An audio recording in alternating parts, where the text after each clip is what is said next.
साहसी बालिका मैना।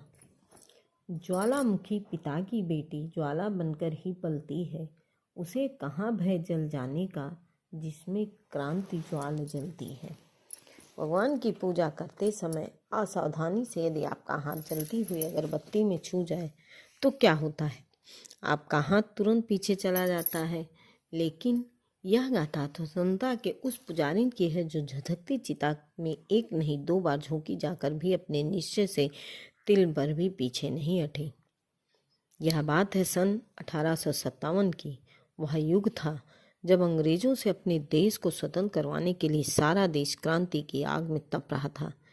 स्वतंत्रता समर का इतिहास लिखने वाले वीर सावरकर जी ने इसे भारत का प्रथम स्वतंत्रता संग्राम कहा। यह जानकर आपको भी गर्व होगा कि अनेक इतिहासकारों ने इसे यह स्वीकारा है कि हमारा राष्ट्र पूरी तरह पराधीन कभी हुआ ही नहीं।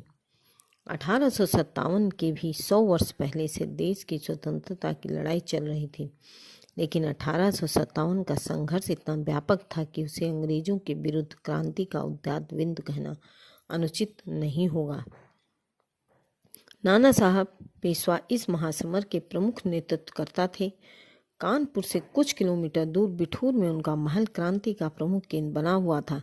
क्रांति का आरंभ योजना के समय से पहले हो जाने से क्रांति के प्रयत्न प्रभावित भी हुए थे। अतः योजनाओं में तात्कालिक परिवर्तनों के लिए क्रांतिकारियों को गुप्त बैठकें करनी होती थी।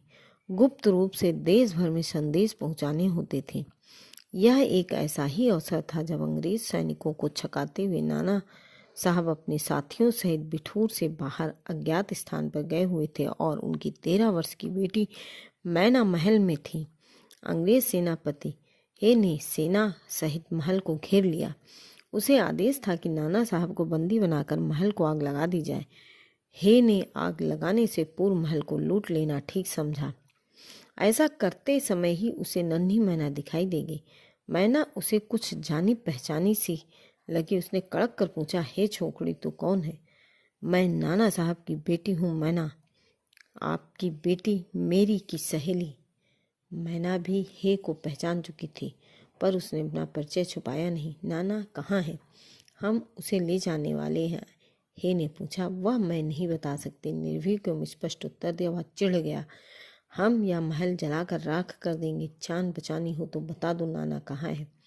उसी समय उसका वरिष्ठ अधिकारी कावन नाधम का उसे नाना को पकड़कर उन घोषित 1 लाख रुपए का इनाम पाने की बड़ी लालच थी।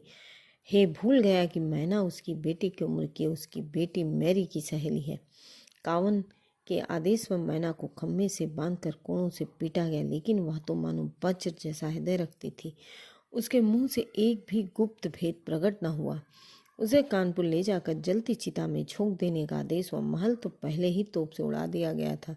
नन्ही मैना धू धू जलती लपटों में चल रही थी, पर क्रांतिकारियों का पता बताकर देश से गद्दारी उसे स्वीकार न थी। अर्ध चली मैना को एक बार चिता से बाहर खींचकर फिर पूछताछ की, पर अटल था। क्रोध में भरे कावन ने चिढ़कर उसे पुनः चिता में डालकर जीवित ही जला दिया। नन्ही बालिका मैना मातृभूमि की स्वतंत्रता के यज्ञ की आहुति बनकर सदा के लिए अमर हो गई। धन्यवाद।